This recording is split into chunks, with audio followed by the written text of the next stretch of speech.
ጥዑይን ዘይጥዑይን ፈሳሲ ማህፀን ከመይ ትፈልዮ?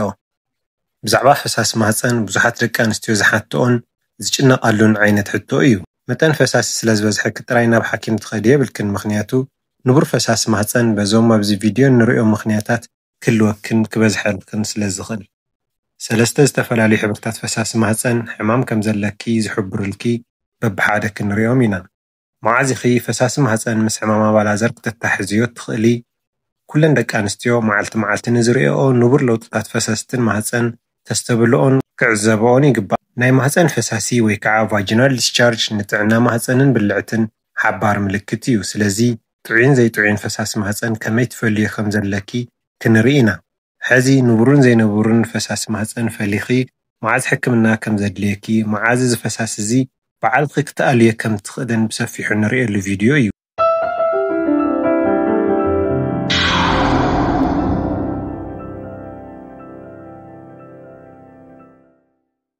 ንቡር ወይ ከዓ ጥዑይ ፈሳሲ ማህፀን ማለት ማህፀን ወይ ከዓ ብልዕቲ ንጹህ ንክኸውን ዝሕግዝን ንሕማም ዘቃልዑ ባክተርያታት ንኸይበዝሑ ዝከላኸልን ጥዕና ዘለዎ ዑደት ህይወት እዩ። ባህርያት ጥዑይ ፈሳሲ ማህፀን እንትንርኢ ሕብሪ ጥዑይ ፈሳሲ ማህፀን ንጹህን ወይ ከዓ ጽሩይን ይኸውን። ኣብ እዋን እንቋቑሖ ምውፃእ ማለት እውን ኣብ እዋን ኦቭሌሽን ድማ ጻዕዳ ኮይኑ ሓፊስ ፈሳሲ ክህልወኪ ይኽእል እዩ። ብዛዕባ ሕብርን መጠንን ዝካበልና ብዛዕባ ጨና እንትንርኢ ድማ ብዙሕ ግዜ ምስ ጥዑይ ፈሳሲ ማህፀን ዝህሊ ዝኾነ ጨና የብሉን ወይ ከዓ ብጣዕሚ ውሑድ ጨና ክህሊ ይኽእል እዩ። እዚ ጨና ብዘይ ምንም መድሓኒት ፅሬትኪ ብምሕላው ጥራይ ክጠፍእ ከሎ ወይ ከዓ ጥዑይ ፈሳሲ ማህፀን ኢልኺ ክትወስድዮ ትኽእል ኢኺ። መጠን እቲ ኣብ ጥዑይ ፈሳሲ ማህፀን ዝህሊ እንትንርኢ ድማ ካብ ሰበይቲ ናብ ሰበይቲ ዝፈላለ እኳ እንተኾነ ንቡር ፈሳሲ ወይ ከዓ ጥዑይ ፈሳሲ መጠኑ ግን ውሑድ እዩ። ንቡር ፈሳሲ ማህፀን መዓዝ ክበዝሕ ይኽእል ንዝብል ሕቶታት እንትንርኢ ድማ እቲ ንቡር ፈሳሲ ማህፀን ኣብ ዝተፈላለያ ደቂ ኣንስትዮ ከም ዝረአ ዝተፈላለዩ ዑደት ወርሓዊ ፅግያ ከከምታ ጓል ተንስተይቲ ክፈላለ ይኽእል እዩ። ጥዑይ ፈሳሲ ማህፀን ዝበዝሐሉ እዋን እንትንርኢ ድማ ሓደ ቅድሚ እንቋቑሖ ምውፃእ ዘሎ እዋን እዩ። ኣብዚ እዋን እዚ ፈሳሲ ማህፀን በዝሒ ይውስኽን ሕብሩ ድማ ጻዕዳ ክኸውን ይኽእልን እዩ። እዚ ምልክት ንጥንሲ ዝተዳለወት እንቋቑሖ ከም ዘላ ከመላኽተክን ይኽእል እዩ። ካሊእ ጥዑይ መጠን ፈሳሲ ማህፀን ዝውስኸሉ ምክንያት ኣብ እዋን ጥንሲ እዩ። ምክንያቱ ድማ ኢስትሮጅን ዝበሃል ሆርሞን ኣብ እዋን ጥንሲ መጠን ፈሳሲ ንክውስኽ ናይ ባዕሉ ኣበርክቶ ስለ ዝገብር እዩ። ካሊእ መጠን ፈሳሲ ዝውስኽ ድሌት ወሲባዊ ርክብ ጓል ተንስተይቲ እንትህልን በዚ ምክንያት ድማ መጠን ፈሳሲ ማህፀን ክውስኽን ክህልን ይኽእል እዩ። እቲ ካሊእ ድማ ቅድሚ መዓልትታት ወርሓዊ ፅግያት ፈሳሲ ማህፀን ክውስኽን ጻዕዳ ሕብሪ ሒዙ ክፈስስን ይኽእል እዩ። ኣብ እዋን መከላኸሊ ጥንሲ ምውሳድ በተለይ ድማ ሆርሞናል ፒል ወይ ከዓ ቾይስ ኢልና ንፅውዖም ምስ ዝወስዳ ደቂ ኣንስትዮ መጠን ፈሳሲ ማህፀን እውን ክውስኽ ይኽእል እዩ።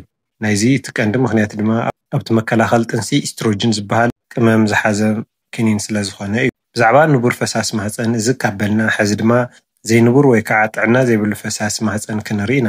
እዚ ፈሳሲ ማህፀን ምልክት ሕማም ኣባላዘር ወይ ከዓ ሕማም መብስቦ እንብሎን ካልኦት ፋንጋልን ባክቴርያል ኢንፌክሽንን ክኸውን ይኽእል እዩ። ምልክታትን ባህርያትን ዘይጥዑይ ፈሳሲ ማህፀን እንትንዕዘብ ሕብሪ እቲ ጥዕና ዘይብሉ ፈሳሲ ቢጫ፣ ቆፅለዋይ፣ ደም ዝሓወሰ ዓይነት ሕብሪ ክህልው ይኽእል እዩ። መብዛሕትኡ ግዜ ምልክት ባክቴርያል ኢንፌክሽን ክኸውን ከሎ ክህሊ ዝኽእል ዓይነት ሕብሪ እዩ። ሓምለዋይ ወይ ከዓ ግሪሊሽ ዓይነት ሕብሪ ዘለዎ ፈሳሲ ማህፀን እንትህልው ድማ ምልክት ባክቴርያል ቫጂኖሲስ ክኸውን ይኽእል እዩ። እቶም ሕዚ ዝረኣናዮም ቀፂልና ንሪኦምን ብምርመራ ፈሳሲ ማህፀን ተፈልዮም ዝፍለጡ ሕማማት ኣባላዘር ክኸውን ይኽእሉ እዮም። ካብ ወርሓዊ ፅግያት ወፃኢ ዝረአ ቡናዊ ወይ ከዓ ደማዊ ሕብሪ ዘለዎ እንተኾይኑ ከም ዝተቆራረፀ ፀባ ዓይነት እንትረኣየኪ ድማ ቫጂናሊስት ኢንፌክሽን ናይ ምዃን ዕድሉ ዝለዓለ እዩ። ከም ማይ ተወሳኺ ዓፍራ ነገር ዘለዎን ጨንኡ ድማ ናይ ዓሳ ወይ ፊሺ ኦደር እንብሎ እንተልይኪ ሓደ ካብቶም ቀንዲ ምልክታት ባክቴርያል ቫጂኖሲስ ንመብዛሕትአን ደቂ ኣንስትዮ ዘጥቅዕን ዓይነት ኣባላዘር ሕማም እዩ። ብጣዕሚ ሓያልን ሕማቅ ጨናን ስትሮንግ ፋውል ስሜሊንግ እንብሎ ሃልይክን ብተወሳኺ ድማ ምሕኻኽን ምቅፃልን ብልዕቲ እንተልይክን እዚ ቀንዲ ምልክታት ባክቴርያል ቫጂኖሲስ ክኸውን ይኽእል እዩ። ቃንዛን ዘይምቾትን ኣብ እዋን ወሲብ እንትህሉ፣ ቃንዛን ምቅፃልን ኣብ እዋን ሽንቲ ምሻን እንተስተውዒልኪ፣ ምሕባጥን ምቕያሕን ከንፈር ብልዕቲ ክህልወኪ ከሎ ቀንዲ ምልክታትን ሕማማት ማህፀንን ኣባላዘርን ክኸውን ስለ ዝኽእሉ ቶሎ ምርመራ ከድልየኪ እዩ። ብተደጋጋሚ ብኣባላዘር ሕማም ትጥቃዕ ጓል ተንስተይቲ ንብዙሓት ካልኦት ከበድቲ ሕማማት በሪ ምኽፋት ስለ ዝኾነ ንኣብነት ከም ካንሰር ጫፍ በሪ ማህፀን፣ ጽኑዕ ሕማም ጎሎን ብተወሳኺ ድማ እቲ ረኽሲ እናገደደ ኸይዱ ሸምባቆ ማህፀንን ማህደር እንቋቑሖን ዘጥቅዕ እንተኾይኑ ንቐጻሊ ምውላል ናብ ዘይትኽእልሉ ከብጽሐኪ ስለ ዝኽእል ስለዚ ጥዑይ ዘይኮነ ፈሳሲ ማህፀን ክህልየኪ ከሎ ጥራይ ዘይኮነስ እቶም ኣብ ላዕሊ ዝጠቐስናዮም ምልክታት ሕማም መውስቦ ተስተውዕል ከለኺ ቀዲምኪ ክትሕከም እዩ ኣለኪ። ኩሉ ግዜ ንስኺ ክትሕከም እንተለኺ መጻምድኺ ወይ ከዓ በዓል ገዛኺ እውን ምልክታት ሕማም መውስቦ ይሃልዮ ኣይሃልዮ ግድን ምሳኺ ብሓደ ቅድሚ ናብ ወሲባዊ ርክብ ምምላስኩም ክትሕከሙ ኣለኩም። መንቀሊ ምኽንያታት ፈሳሲ ማህፀን እንትንርኢ ድማ እዚ ዘይጥዑይ ፈሳሲ ማህፀን ብብዙሕ ምኽንያታት ክመጽእ ይኽእል እዩ። ፈሳሲ ማህፀን ብምኽንያት ፋንጋል ኢንፌክሽን ክመጽእ ይኽእል እዩ። መጠኑን ምልክታቱን ድማ ከምቲ ኣብ ላዕሊ ዝገለጽናዮ እዩ። እቲ ካሊእ መንቀሊ ባክቴርያል ቫጂኖሲስ እዩ። እዚ በዝሒ ፈሳስን ብልዕቲ ዘለዎ ብዝተፈላለዩ ባክቴርያታት ዝመጽእ ሕማም ኮይኑ ናይ ዓሳ ዝመስል ጨና ዘርእይን ዝሽትትን እዩ። እቲ ካሊእ መንቀሊ ትሪኮሞኒያሲስ እንብሎ ብፓራሳይት ዝመጽእ ብጾታዊ ርክብ ካብ ዝመሓላለፉ ሕማማት ሓደ ኮይኑ ናብ ቆጽለዋይ ሕብሪ ዝወስድ ፈሳሲ ማህፀን ድማ ኣለዎ። እቲ ስዒብና ንርእዮ ጎኖርያ ወይ ከዓ ክላሚድያ እዮም። ክልቲኦም ብጾታዊ ርክብ ዝመሓላለፉ ሕማማት ኮይኖም ፍሉይ ሕብሪ ዘለዎ ፈሳሲ ማህፀን ከስዕቡ ይኽእሉ እዮም። ካሊእ ምኽንያት ፈሳሲ ማህፀን ክኸውን ዝኽእል ኣለርጂክ እዩ።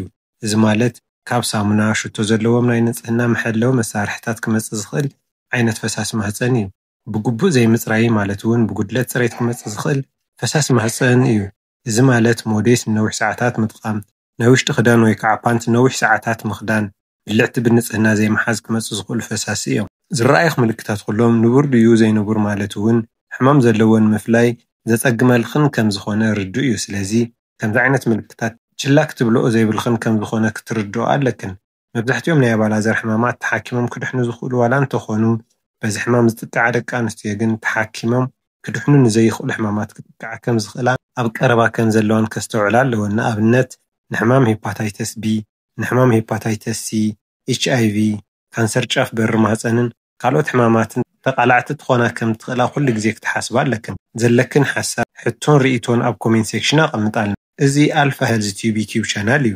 እዚ ኣብ ዙርያ ጥዕና ደቂ ሰባት ምስ ስርዓተ ምርባሕን ስነ ተዋልዶን ደቂ ኣንስትዮ ኣባላዘር ወይ ከዓ ሕማም መብስቦ ምስ ጥንስን ሕርስን መከላኸሊ ጥንሲ መኻንነት ክልቲኡ ጾታ ኩነታት ጥዕናዊ መነባብሮ ወይ ከዓ ላይፍ ስታይል ጥዕና ህፃናትን ኣባፅሕን ተመሓላለፍትን ዘይተመሓላለፍትን ከበድቲ ሕማማት ስንፈተ ወሲብን ካልኦት ካባኹም ቤተሰብ ቻናልና ንዝቐርቡ ዝኾነ ጥዕና ተንከፍ ሕቶታት ዝተኣናገደሉ ናትኩም ዩቲዩብ ቻናል እዩ።